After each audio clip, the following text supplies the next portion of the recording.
Hello friends! In today's video, we delve into the icy depths of the topic. Why are world leaders investing billions in the study of seemingly uninhabited Antarctica? We explore the mystery of artifacts or hallucinations, what was discovered at the South Pole in the early 20th century, and why were these findings immediately classified? What secrets did the Nazis hide in Antarctica, and could this frozen continent have become their refuge after World War II? The high jump expedition. What happened to the top-secret military bases in the Arctic? And what became of those who tried to uncover the mysteries of Antarctica?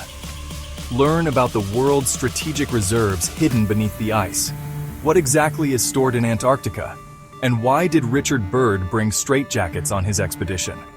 We will also unveil the phenomenon of polar hysteria, how Antarctica drives its explorers insane.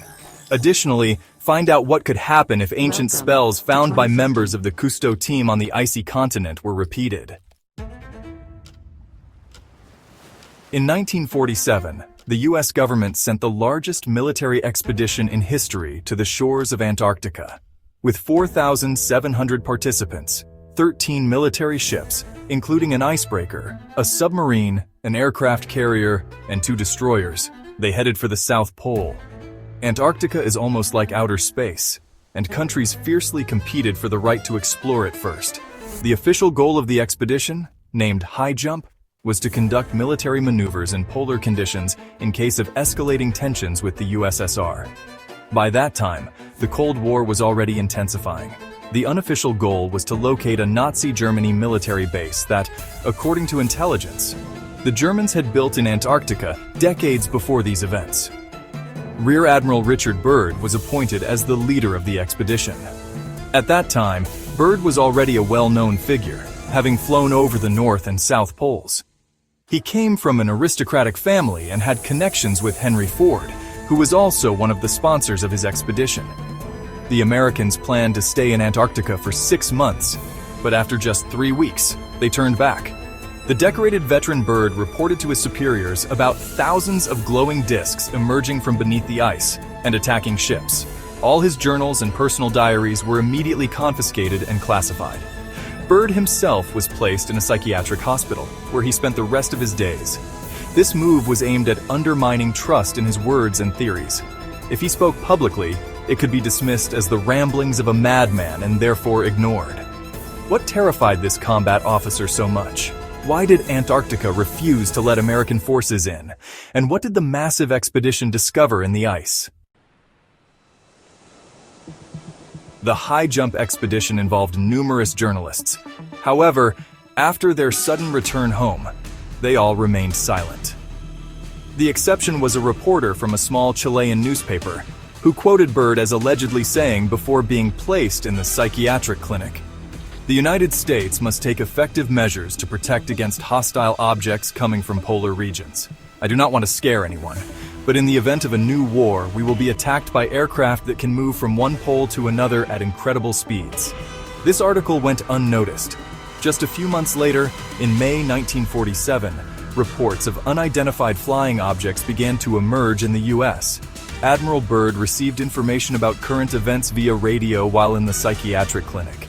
After years of silence, he managed to pass a secret notebook to his wife, describing his memories and thoughts recorded in that institution. This manuscript caused a real sensation after his death. However, in the 1960s, his wife unsuccessfully tried to convey it to the American authorities. They considered it merely the ramblings of a madman and did not take it seriously. The high jump expedition became the 3rd attempt to unravel the mysteries of Antarctica. The first to resolutely set out to conquer this icy continent was British explorer Robert Scott. In 1910, as captain of the Royal Navy, he headed to the shores of Antarctica with the aim of reaching the South Pole.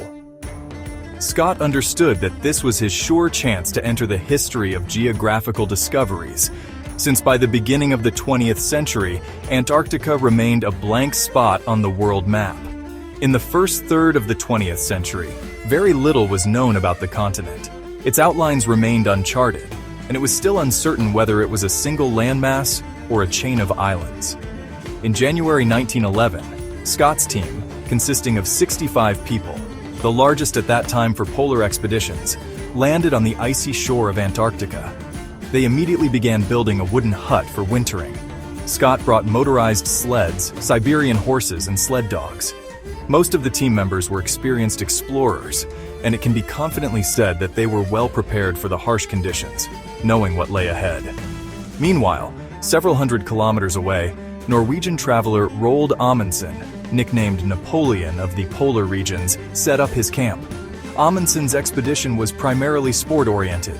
His main task was to plant the Norwegian flag, while Scott also aimed for scientific goals, including the study of rocks and glaciers. Robert Scott's team spent several months exploring the continent. Photographs taken during the expedition are still kept in the secret archives of the British Army. Only a few years ago, some of these images were published by an anonymous source on the internet. What they saw impressed the explorers so much that they seemed to forget their main goal. They discovered mysterious structures and ancient statues adorned with incomprehensible symbols. Before you is a map of the world from 1531, created by medieval scholar Aronis Ephinaeus. It depicts a continent with rivers, mountains, and forests. Antarctica on this map appears to be completely free of ice cover. It is home to tropical forests and dinosaurs. Throughout history, various scholars have reported that, around 12,000 years ago, Antarctica was inhabited by people, and it is their structures that the participants of the British expedition might have seen. So why did life in Antarctica exist in the 16th century and appear on the map, only to disappear later? When exactly did life on this continent cease? Perhaps these are the questions that polar explorer Robert Scott sought to answer as he continued his journey to the South Pole after his sensational discoveries. On January 17, 1912, Robert Scott and his expedition reached the South Pole almost a month later than Norwegian explorer Amundsen. The team's mood deteriorated sharply after seeing the Norwegian flag. Scott wrote in his diary, "Our worst, or nearly our worst fears have been realized. The whole story is laid out before us. The Norwegians have beaten us. They have reached the pole first. Terrible disappointment. I sympathize with my faithful companions. The end of all our dreams. The return will be sad." However, the worst was yet to come. Scott and his team set off on their return journey in a dejected state. This journey extended over several months due to the onset of the harsh Antarctic winter. In the last kilometers, the polar explorers had to travel on foot. Scott's diary contains an entry dated March 29th. Today, a fierce storm rages on. We have only enough fuel left for 2 cups of tea for each of us and food for 2 days. Every day, we are ready to move forward. Only 11 miles to the depot, about 18 kilometers. Under normal conditions, a person would cover such a distance in 3.5 hours. Experienced polar explorers, considering the difficult climate conditions, would need no more than 7 hours, but it was precisely these kilometers that Scott's expedition could not traverse. The last entries state that nothing was visible around. It's as if someone had blinded them. Darkness prevailed. 6 months later, a tent was found in the ice with frozen members of the expedition. The death of Robert Scott remains one of the mysteries of the icy continent. Why was the body of the expedition leader found sprawled on the floor of the tent? What sudden blinding were the polar explorers referring to? Could it be that otherworldly forces intervened in their fate?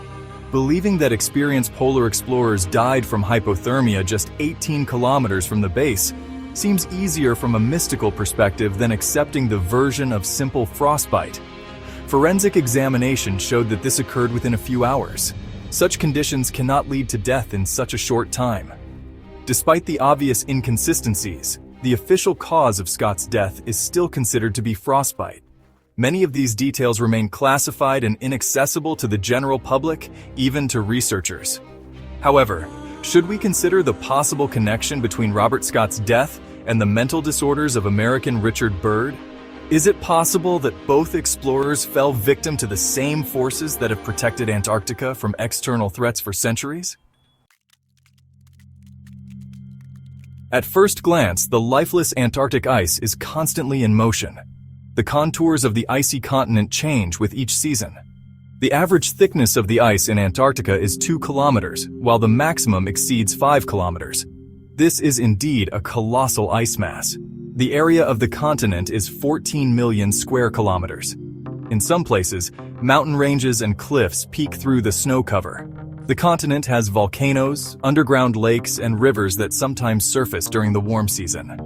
In 1820, Russian sailors Fatih Bellingshausen and Mikhail Lazarev were the first to explore the shores of Antarctica and discovered many astonishing anomalies of the continent. During the first expeditions, they noticed unusual tunnels and passages from which warm steam was rising. How could a warm geyser break through the icy thickness? This indicates the existence of something beneath the continent. Later, other expeditions revealed enormous pyramids in Antarctica, with perfectly smooth walls that amazed the explorers. But who could have built them on this icy continent? Initially, scientists discovered only 3 pyramids resembling Egyptian ones, but significantly larger. With the development of aviation in the early 20th century, it became clear that there were more than 3 pyramids, and they were located in various parts of the continent. These findings could have become a global sensation. However, scientists provided an explanation. The main builders of these structures were wind and ice, as ice can alter the landscape, as can be seen on the peaks of the Alps, which have a pyramidal shape. Even if we assume that the pyramids are merely random natural formations, how can we explain the photographs taken by Robert Scott in 1912? The walls, columns, and sculptures clearly could not have formed solely as a result of wind and erosion. Following the tragedy that befell Scott and his team, there were no significant expeditions to Antarctica for decades. However, in the 1930s, Adolf Hitler began substantial investments in the exploration of this continent.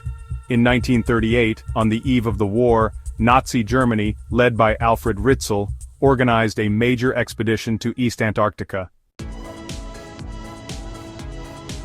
The first step of the German expedition involved conducting thorough aerial surveys of the Antarctic coastline. The Germans used airplanes to conduct flights, take photographs, create maps, and assign German names to local features, including the planting of flags. The area they studied was dubbed New Swabia. One of their significant discoveries was small lakes with vegetation around them, which looked peculiar against the vast icy wasteland. German geologists suggested that these bodies of water were formed by underground hot springs. In 1938, Hitler dispatched a significant expedition to the shores of Antarctica, comprising several submarines. His aim was to uncover the mysterious forces hidden in this region. Hitler was convinced that Antarctica held a secret capable of providing unprecedented power. Whoever accessed its resources would be able to create a new race and conquer the world. Did the Germans stumble upon the enigmatic structures captured by British explorer Robert Scott 20 years earlier? Perhaps they discovered a mysterious civilization lurking beneath the icy surface. Hitler actively studied scientific reports on warm currents off the coast of Antarctica. The objective of the German submarines was to locate the sources of these currents, but they likely came across something much greater.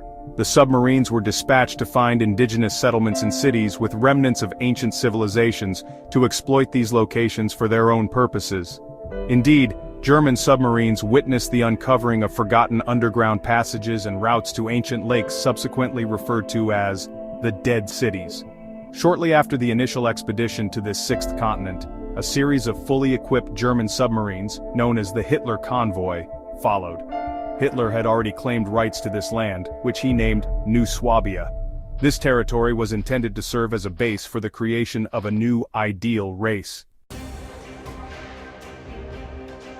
Following New Swabia, New Berlin, exclaimed headlines in German newspapers in 1938.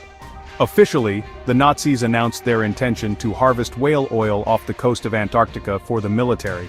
However, geologists discovered far more valuable resources hidden beneath the ice.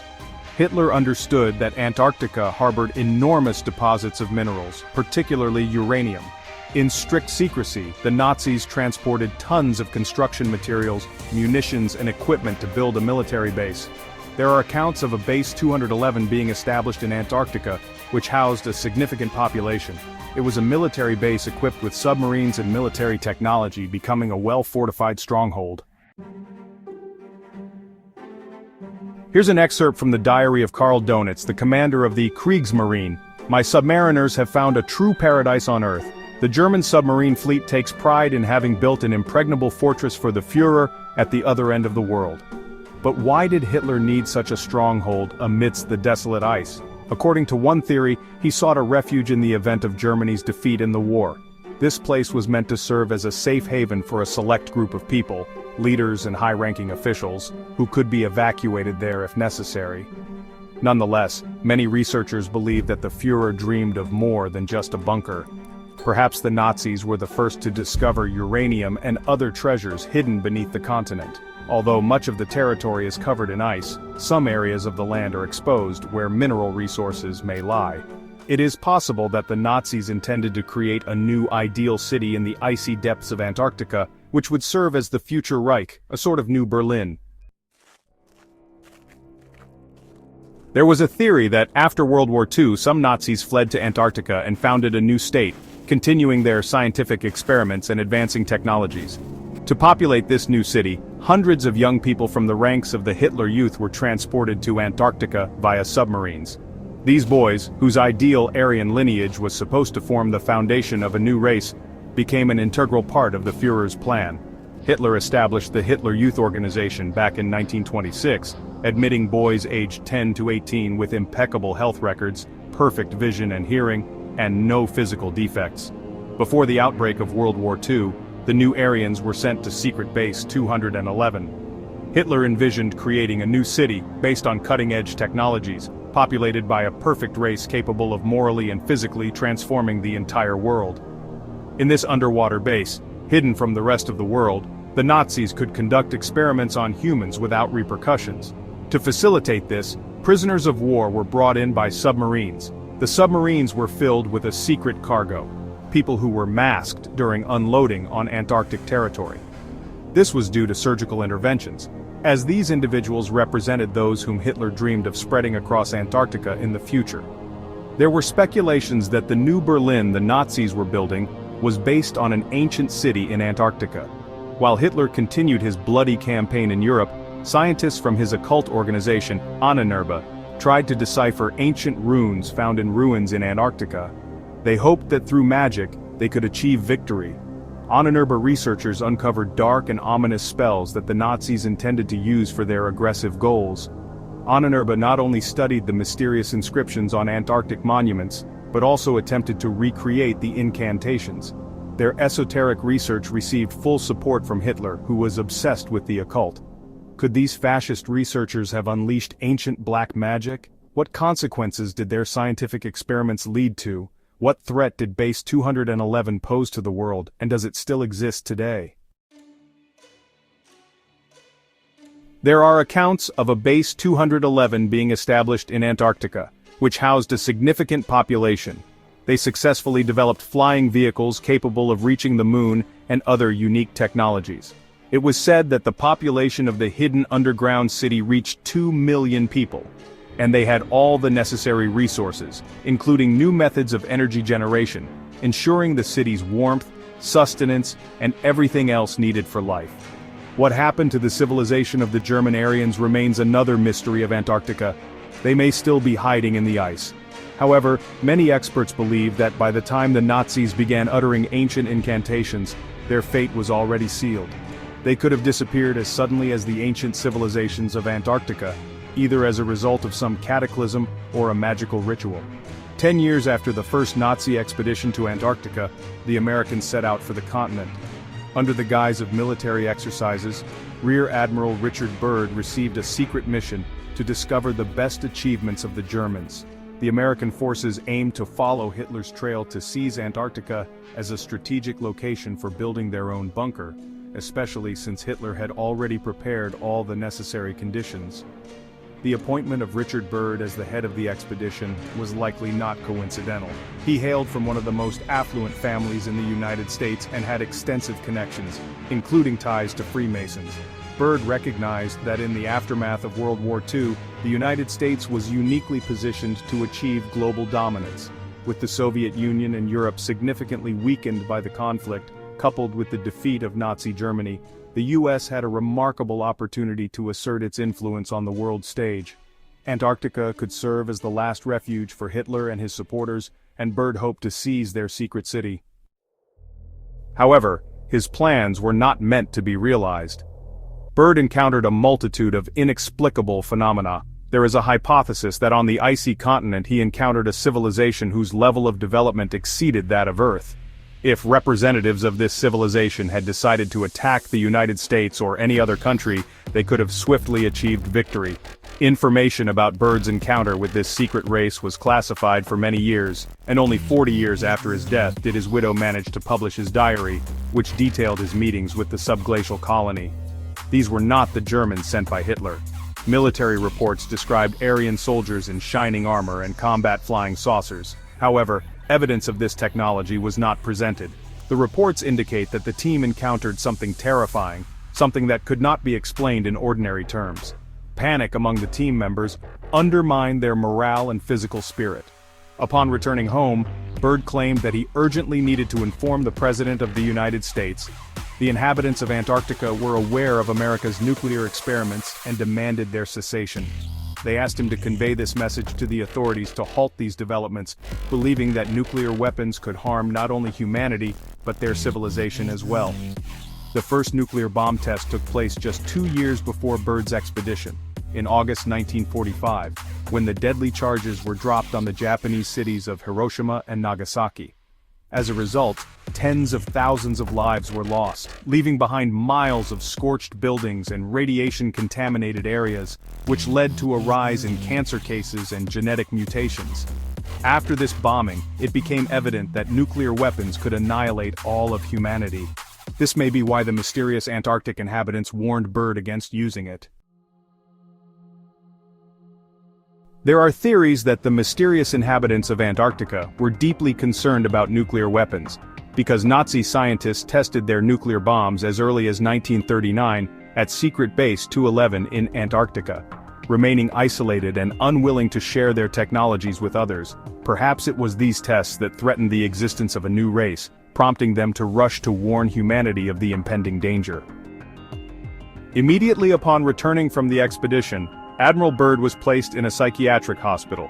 The doctors claimed that his fantastic stories were manifestations of what is known as polar hysteria. This condition causes a person to experience mental disturbances and lose awareness of their surroundings. Polar hysteria, or polar madness, is most commonly observed in individuals who have been beyond the Arctic Circle. Scientists attribute this phenomenon to intense electromagnetic radiation near the Earth's poles. Combined with the persistent and abnormal cold, these factors can temporarily drive people to madness. There are documented cases of individuals returning from the poles ending up in psychiatric hospitals with their relatives stating, "This is not the person we knew, a completely different person has returned." The first description of polar hysteria came from Roald Amundsen, the discoverer of the South Pole. In 1898, during a wintering expedition off the coast of Antarctica, one of his sailors suddenly began to behave aggressively and irrationally, ultimately leaving the ship and fleeing across the ice in an unknown direction. Following this incident, experienced polar explorers always brought straitjackets on their expeditions. Richard Byrd was also aware of polar hysteria. Every time he flew over the North or South Pole, he took a straitjacket with him, acknowledging the risks associated with this disorder. If anyone in the team fell into that state, they could be quickly restrained. Byrd had already been beyond the Arctic Circle and even decided to test how long a person could survive alone in the harsh conditions of the polar regions. He spent several months living alone in a remote structure far from the main base. Byrd had already been beyond the Arctic Circle and even decided to test how long a person could survive alone in the harsh conditions of the polar regions. He spent several months living alone in a remote structure far from the main base. During this time his mind reportedly became slightly clouded, and he experienced some visions and hallucinations, raising concerns among the doctors about his mental health. If the doctors were already aware of Byrd's unstable psyche, why was he entrusted to lead such a large-scale expedition to Antarctica? If the military returned from the expedition as planned and not due to an unforeseen attack, why were their reports on military exercises in the Antarctic Peninsula never published? Many could not understand why the expedition seemed to end before it even began. Where are the research results? Where is the information on military interactions with technology and the ice of Antarctica? None of this information existed. Thus, many believe that Byrd's secret diary contained truthful information. In 1955, the Soviet Union entered the race for control of Antarctica. Its first large-scale expedition lasted 2 years. Researchers constructed the permanent stations Mirny and Vostok on the sixth continent for the first time in history. It was only in the mid-1950s, when mass expeditions from many countries began, that people discovered what the Antarctic continent was truly like. The sudden leadership of the Soviet Union at the South Pole understandably raised concerns around the world. Just a year after the establishment of the Mirny station, Washington initiated the creation of an international treaty on Antarctica. In 1959, the treaty was signed by 12 countries, including the USA, USSR, the UK, France, and Norway.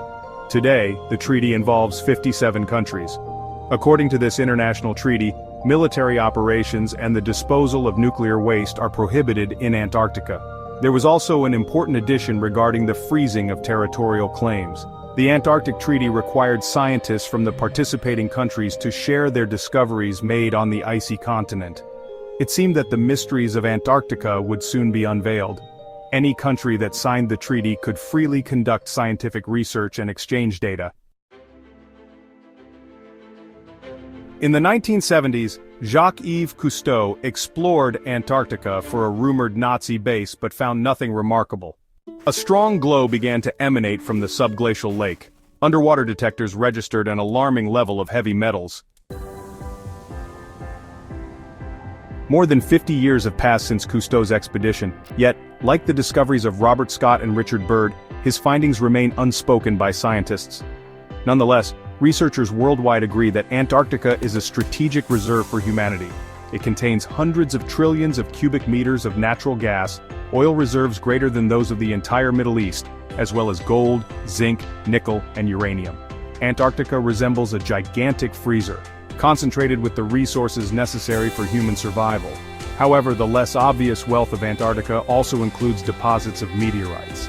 The icy continent attracts many celestial bodies, making it easy for scientists to find them against the backdrop of the white ice.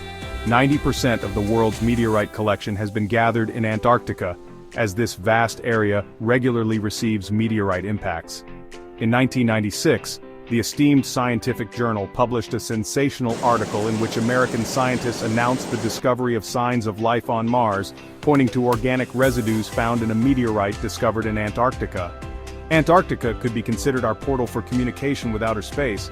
Perhaps other civilizations are sending us signs and facts, much like letters urging us to pay attention to something important. Will humanity continue to ignore the messages from Antarctica? Or perhaps its mysteries have already been solved, and this knowledge is being carefully guarded from us? Officially, resource extraction in Antarctica is prohibited until 2048. However, researchers have already found a loophole in last century's treaty and have started drilling operations on the ocean floor off the continent's coast. More than 60 wells have been drilled in Antarctic waters as part of an international deep-sea drilling project. Mining on the continent itself could potentially disrupt the fragile ecosystem, but with the treaty's expiration approaching, the question arises regarding how many countries will lay claim to Antarctica's countless riches. Antarctica is under a sort of dome, but humanity is aware of many resources and secrets that are gradually becoming known. It is no coincidence that each country periodically sends expeditions with large numbers of people and equipment. Perhaps the preserved treasures of the southernmost land will become the subject of a new global conflict. At the same time, the possibility of a peaceful distribution of polar wealth cannot be ruled out. That's all for today, friends. Share your thoughts and speculations in the comments. Don't forget to subscribe to the channel if you haven't already, and hit the bell icon so you won't miss the upcoming episodes. Take care.